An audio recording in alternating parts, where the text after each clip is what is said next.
Olá pessoal, como vocês estão? Meu nome é Bruno Sankey. Como eu disse a vocês, uma vez por semana eu estarei trazendo aqui no YouTube um vídeo da série Apresentando Pensadores. Hoje nós iremos estudar um pensador chamado Amônio de Sacas, que foi um neoplatônico ali que nasceu por volta do ano 175 depois de Cristo. Eu já peço a você que deixe o seu like no vídeo, se inscreva no canal caso ainda não seja inscrito e ative o sininho a fim de receber novas notificações. Nós vamos estudar um pouco neste vídeo a questão de como Amônio de Sacas distinguia termos importantes na questão dos universais. O neoplatonismo, da tradição da qual Amônio de Sacas faz parte, é uma escola que, digamos assim, deu continuidade ao pensamento de Platão, mas ao mesmo tempo sintetizou esse pensamento de Platão com coisas que vinham de outras escolas, como o caso do aristotelismo. Os neoplatônicos, eles acreditavam assim que Aristóteles e Platão não eram completamente incompatíveis, que era possível conciliar coisas da filosofia de Aristóteles com a filosofia de Platão. Uma coisa que é importante para a gente entender dentro da filosofia neoplatônica é a discussão sobre as formas e os universais. Essa discussão sobre a questão dos universais, na Idade Média, vai aparecer de maneira mais clara a partir do Isagoge de Porfírio. Vai aparecer uma discussão ali quando Porfírio está comentando o texto das categorias de Aristóteles. E Aristóteles, quando ele está discutindo as categorias, ele vai mencionar que existe a categoria de substância, que na categoria de substância você tem a substância primeira, que é o substrato individual, e você tem a substância no sentido segundo, que é a essência da coisa. E essa essência, ela pode ser dita como gênero e espécie. E aí, Porfírio vai colocar a questão no Isagoge. Esse gênero e essa espécie existem na realidade, independente do sujeito, independente da mente, ou elas são construtos mentais? Como que funciona isso? Porfírio não responde, mas essa questão, quando ela é levantada, ela vai suscitar depois o chamado problema dos universais. E o problema dos universais, como ele será discutido, vai retomar uma definição de universal que se encontra na metafísica de Aristóteles, segundo a qual o universal é aquilo que possui a aptidão de ser predicados de muitos, ou aquilo que é uno e que está em muitos, alguma coisa assim. Qual que é essa definição? Qual que é essa ideia? O que é universal? O universal é aquilo que possui uma aptidão, ou seja, a capacidade de ser predicado de muitos. Esse ser predicado de muitos, portanto, pode aparecer só como uma aptidão, não precisa necessariamente haver esses muitos. Eu vou dar um exemplo para vocês entenderem isso. Vamos pensar na humanidade, a noção de humanidade. Eu posso predicar, atribuir a noção de humanidade a muitos indivíduos? Posso. Eu sou parte da humanidade, você que está me ouvindo é parte da humanidade, sua mãe é parte da humanidade, seu amigo é parte da humanidade. Então eu posso predicar o gênero humanidade ou a espécie humanidade a muitos indivíduos, simultaneamente. Mas mesmo que houvesse só um ser humano, vamos pensar aqui que existisse na face da Terra o primeiro ser humano. O primeiro ser humano surgiu e só existisse esse único ser humano. Ainda assim, esse único ser humano possui a capacidade de se multiplicar em vários indivíduos. Então, mesmo se houvesse um único ser humano, a humanidade já seria, já contaria como universal, porque ela possui a capacidade de ser predicada de muitos, mesmo que houvesse um único ser humano. Haveria essa possibilidade de haver muitos.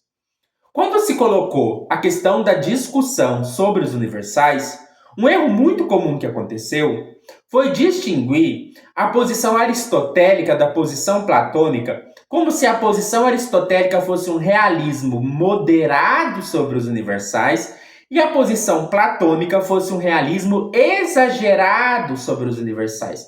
Por quê? De acordo com a interpretação aristotélica, os universais eles existem no intelecto, com fundamento na coisa. O que isso quer dizer? Para os aristotélicos, as coisas são compostas de forma e matéria. Eu tenho uma forma, que é a forma de ser humano, e tem a matéria, que é o meu corpo. A matéria é aquilo que me torna um indivíduo, é aquilo que me singulariza. E a forma é aquilo que eu tenho em comum, é do mesmo tipo que outros seres humanos. Outros seres humanos também têm forma de ser humano. Só que o que acontece? A forma, na realidade, ela se encontra particularizada. Não existe uma forma da humanidade única, da qual todos os seres humanos participam. Não, cada ser humano tem uma forma de humanidade, do mesmo tipo, mas são formas que estão particularizadas nos indivíduos. Então, universal, a forma no sentido universal não existe na realidade.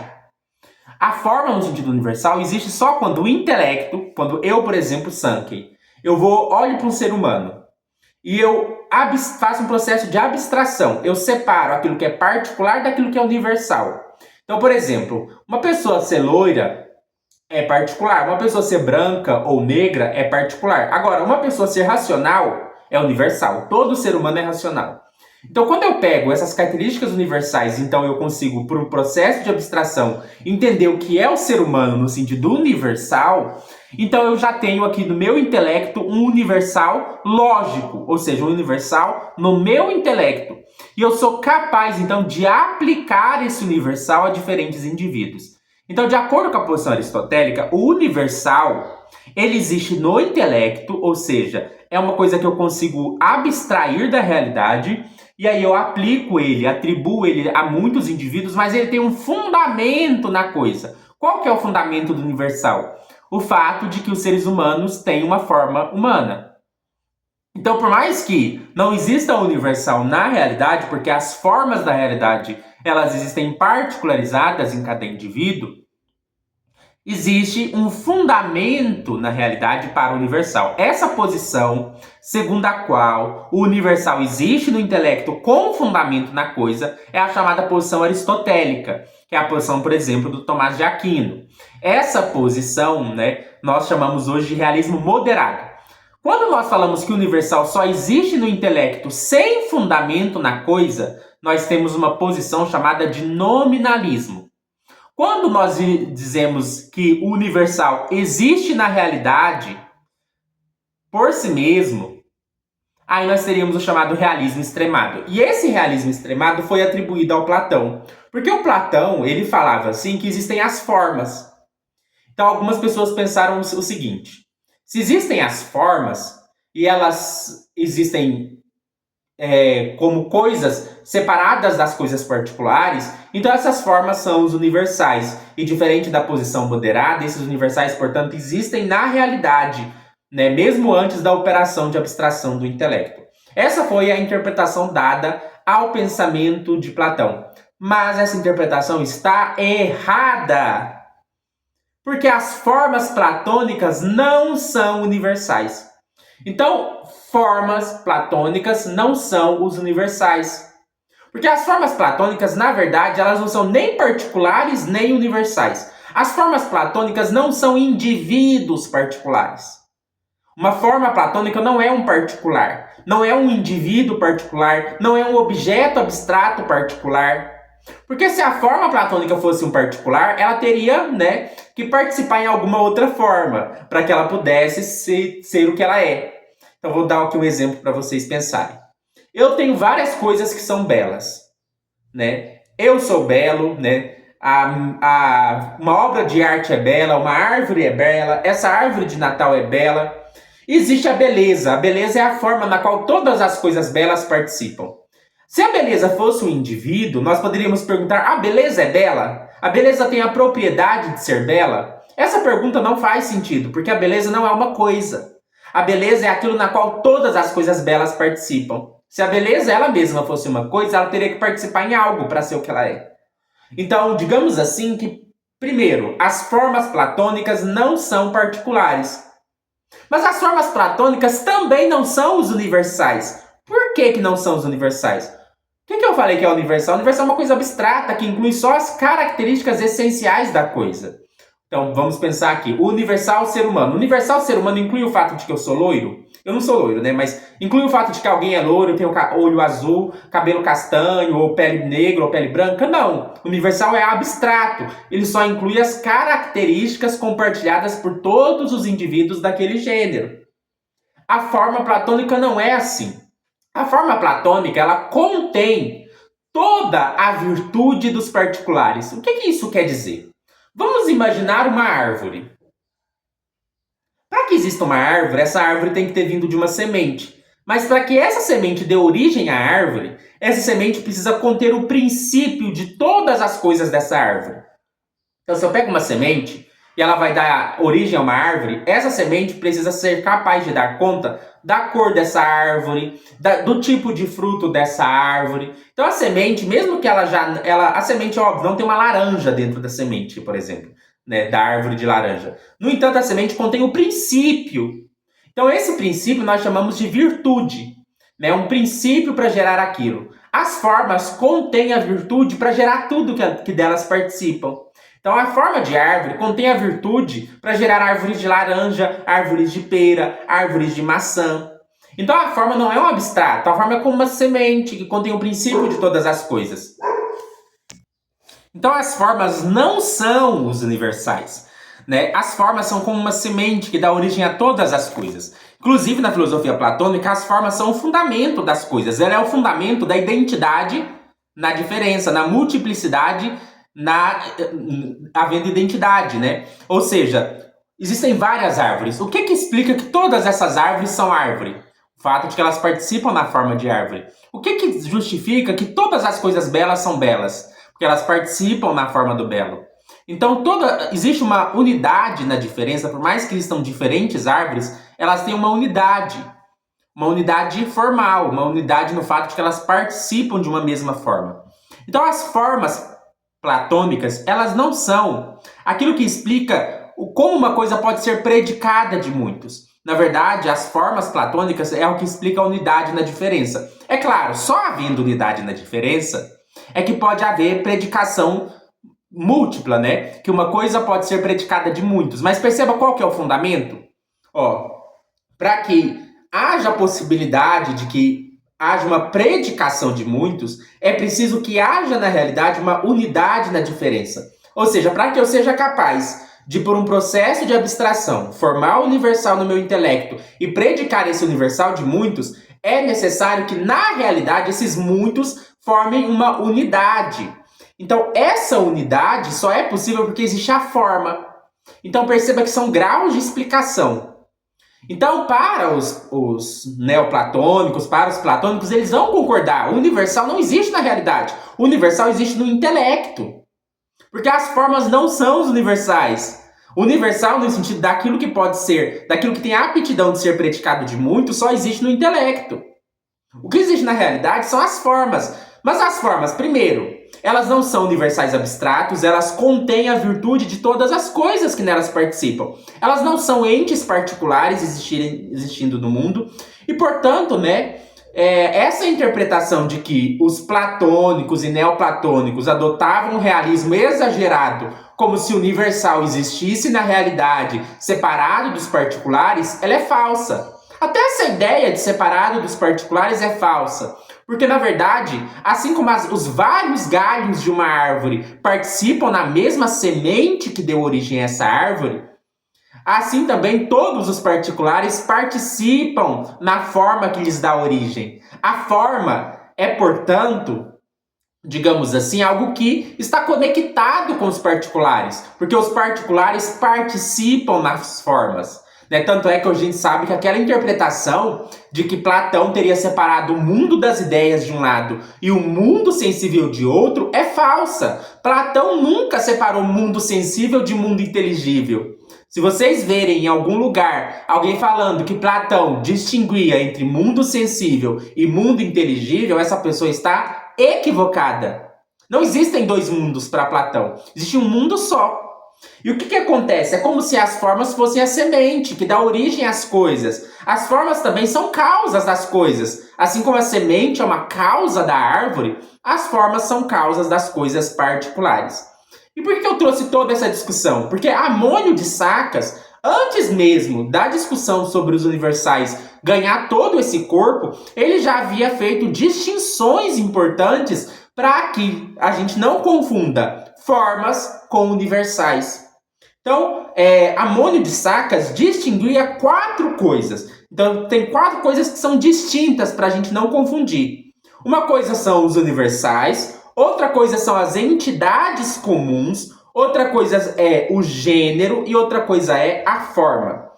Então, universais, que é o catalou, entidades comuns, que é a koina, gênero, que é gene ou gene em grego, e forma, que é eide, o eidos, né, no grego. Como que Amônio de Sacas distinguia essas coisas? Primeiro, o que é universal? No grego, katalou, de onde vem, por exemplo, a palavra católico, que significa universal. O que é universal? De acordo com Amônio de Sacas, universal é aquilo que possui a aptidão de ser predicado de muitos e articula-se com um processo epistêmico de abstração. Então, universal é o que depois, na Idade Média, vai ser chamado de universal lógico. É universal enquanto forma abstrata no intelecto. Então, o que é universal para o neoplatônico?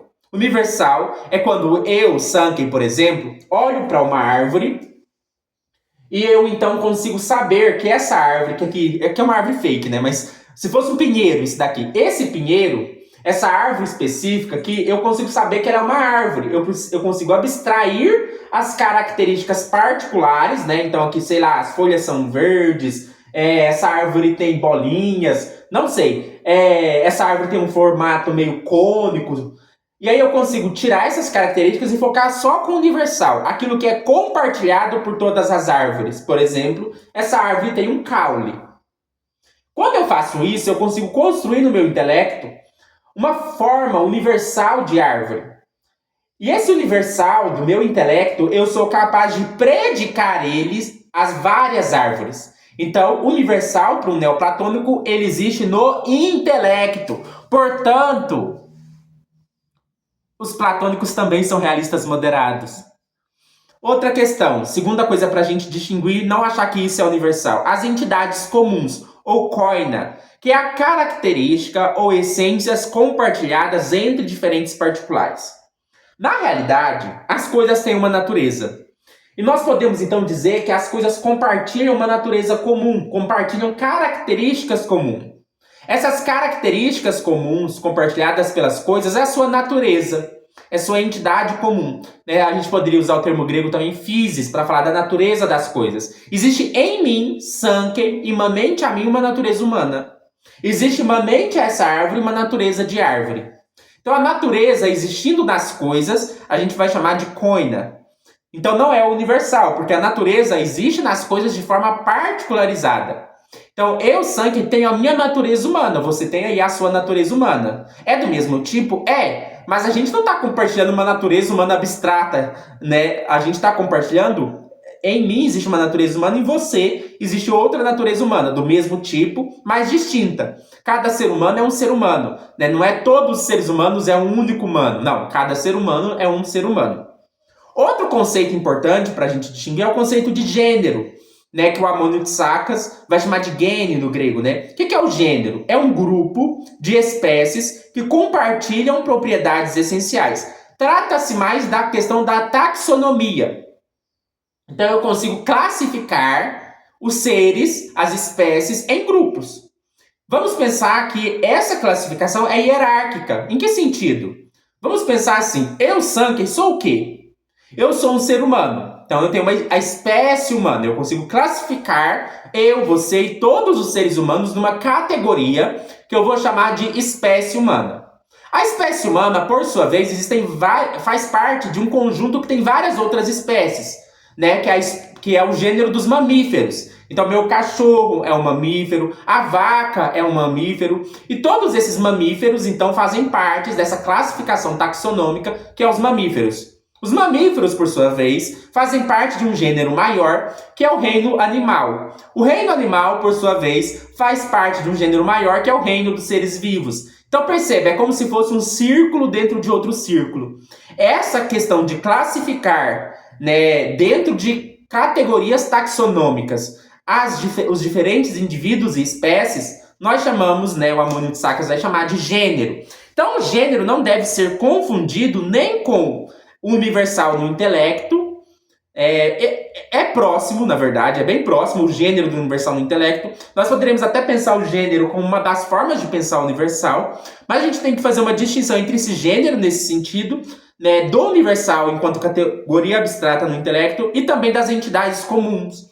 Todas essas coisas estão interligadas, mas dá pra gente fazer uma distinção. Uma coisa é eu pensar a forma de árvore no meu intelecto como algo que eu posso predicar de muitos. Outra coisa é eu pensar a noção de arvoridade como uma categoria taxonômica na qual eu classifico todas as árvores. Outra coisa é eu pensar na arvoridade enquanto a natureza de árvore que está imanente à árvore. E por fim, existe a quarta coisa que os platônicos vão adotar, que é a forma, que é a semente que dá origem a todos os particulares. O que é a forma? São realidades paradigmático-transcendentais que fundamentam por participação e causalidade as entidades concretas. Por que a forma é uma realidade paradigmático-transcendental? Paradigmático porque elas são o exemplar, a forma exemplar, a causa exemplar de todas as coisas. A forma de árvore é o modelo perfeito de árvore. Elas são transcendentais porque elas são o fundamento de todas as coisas particulares. E elas fundamentam por participação, todas as coisas particulares participam dessa forma, e por causalidade. As formas são a causa exemplar ou a causa formal de todas as entidades concretas. Por isso, as formas platônicas não são objetos abstratos inertes. As formas platônicas são causas assim como a semente é causa dos vários galhos de uma árvore. Então pense cada galho de uma árvore como um particular e a semente como aquilo que dá origem a todos esses galhos e contém o princípio que dá origem a todos esses galhos. Então a gente tem que distinguir essas quatro categorias, diria Ammônio de Sacas. Universal, que é aquilo que possui a aptidão de ser predicado de muitos, a entidade comum, ou koina, que são as características ou essências compartilhadas entre diferentes particulares, o gênero, que é o grupo de espécies que compartilham propriedades essenciais, e a forma, que são realidades paradigmático-transcendentais que fundamentam por participação e causalidade as entidades concretas. Então, antes mesmo de surgir a querela dos universais, né, Ammônio de Sacas já está nos esclarecendo que formas platônicas não são os universais. Eu espero que vocês tenham gostado deste vídeo. Deixe o seu like no vídeo, comente aí, você concorda com essa posição? O que você acha das ideias de Ammônio de Sacas? Você já tinha ouvido que as formas platônicas não são os universais? Isso te ajudou a esclarecer um pouco essa questão? Comente aí, deixe o seu like, compartilhe o que possa se interessar, e na descrição do vídeo tem minha chave Pix, caso você queira fazer uma doação de qualquer valor por agradecimento a este vídeo. Até mais!